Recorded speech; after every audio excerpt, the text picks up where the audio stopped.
শ্বশুরবাড়ি মানে মধুর হাঁড়ি। যার যার বিয়ে হয়েছে সে বুঝতে পারবে এই মধুর হাঁড়ি কেন বললাম। তো হ্যালো এভরিওয়ান, আসসালামু আলাইকুম। আমরা সকল কেমন আছেন? আমি তো অনেক অনেক হ্যাপি আর অনেক খুশি আছি। আজকে শ্বশুর বাসায় যাব, তাই সকাল থেকে রেডি হয়ে স্মার্ট হয়ে ব্ল্যাক কালার শার্ট পরে স্মার্ট হয়ে গেলাম যাওয়ার জন্য। তো আর দেরি না করে বাসা থেকে বের হয়ে বাজারে চলে এসেছি এবং চমচম থেকে মিষ্টি নিই। তো এখানকার মিষ্টি আমাকে অনেক পছন্দ, তাই এখানে আমি মিষ্টি নিয়ে নিলাম, কালো মিষ্টি আর সাদা মিষ্টি নিয়ে নিলাম। তারপরে এইদিকে মিষ্টির প্যাকেটিংয়ের কাজ চলে। আগে 200-150 টাকাতে মিষ্টি পাওয়া যেত, কিন্তু এখন 300 টাকা কেজি হয়ে যাওয়াতে অনেকে মিষ্টি খাওয়া ছেড়েছে, কিন্তু আমি মিষ্টি খাওয়া ছেড়িনি। আমার মিষ্টি অনেক পছন্দ সেজন্য। তো ওইদিকে মিষ্টি কেনার শেষে আমি অটোতে আবার চলে যাই। তো অটোতে চড়ে সোজা চলে যাব মানে বাস স্ট্যান্ড। তো বাস স্ট্যান্ড থেকে আমাকে বাস নেওয়া লাগবে, সেখান থেকে অনেক দূরেই বাসা, সেজন্য বাসে যেতে হয়। তো অটো রিক্সাতে আসে আমি অবশেষে বাস স্ট্যান্ডে চলে আসি। তারপর বাস দেখি যে কোন বাসে যাব। তো এখানে অনেক বাস ছিল, তো সেই রাস্তাতে যাওয়ার বাস একটাই ছিল। সেই বাসে উঠে দেখি যে মানুষ নাই। তো আস্তে আস্তে মানুষ হয়, 1-1.5 ঘন্টা লেগে যায় মানুষ হতে।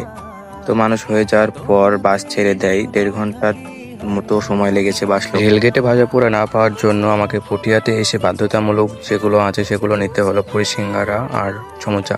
তো এসব নিয়ে আমি পুঠিয়া থেকে নেমে যাই। এখান থেকে অটো বা কোনো কিছু পাওয়া যায় না, তো এখান থেকে ভ্যানে যেতে হয়। তো এখান থেকে আমি ভ্যানে চলে যাই।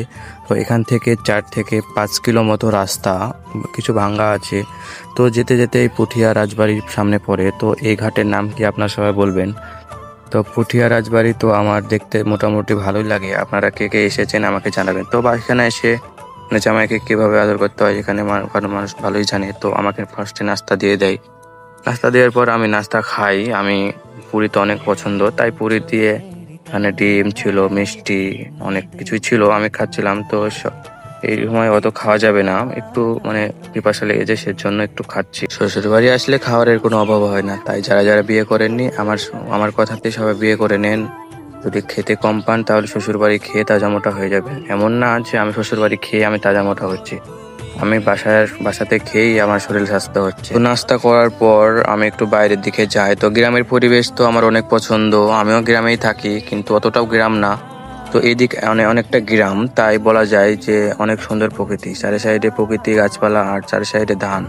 তো তারপরে বিকাল টাইমে আমি দুলাভাইয়ের সাথে একটু বাইরের দিকে যাই চা খাওয়ার জন্য। তো এখানকার এর আগেও এসেছিলাম, চাটা অনেক সুন্দর, তাই চা খেতে গেছিলাম। তো এদিকে আসার সময় দেখতে পাই আমার দুলাভাই দেখায় যে কোয়েল পাখি। তো কোয়েল পাখি আমাকে দেখতে তো অনেক ভালো লাগে। এই প্রথম দেখলাম যে এত বড় খাঁচা, মানে খাঁচা না, মানে কারখানা না কি বলে, যাই হোক। কোয়েল পাখির ডিম আমাকে দেখতে অনেক ভালো লাগে এবং খেতেও ভালো লাগে। কোয়েল পাখির ডিম আমি এখান থেকে যাওয়ার সময় আমি অবশ্যই বাসাতে নিয়ে যাব। তো তারপর দুলাভাই বলে যে একটু আমাদের জমির দিক থেকে ঘুরে আসি। তো এদিকে আসে দেখি অনেক সুন্দর, মিডিলে ধান আর চারি সাইডে খেজুরের গাছ। তো দেখতে অনেক সুন্দর লাগছে, খেজুরের সময় আসলে আরো অনেক সুন্দর লাগে। তারপর এদিকে চা খাওয়ার জন্য আসি। তো চা খাওয়ার এখানে আসে দেখি অনেক সুন্দর একটি পরিবেশ, চা খাওয়ার মতন একটি পরিবেশ। তো দেখি চারি সাইড অনেক মানুষ। তো দিনের বেলায় অনেক কাজকর্ম মানুষ করে এবং রাতের বেলা বা সন্ধ্যার আজানের পর সবাই এখানে চা স্টলে আড্ডা দেয়। এটাই গ্রামের সৌন্দর্য। তো আজকে ব্লগটি এ পর্যন্তই, পরবর্তী ব্লগে আবার দেখা হবে। ভিডিওটি কেমন লাগলো সবাই একটু কমেন্টে জানাবেন। ভালো থাকবেন, সুস্থ থাকবেন। আল্লাহ হাফেজ, আসসালামু আলাইকুম।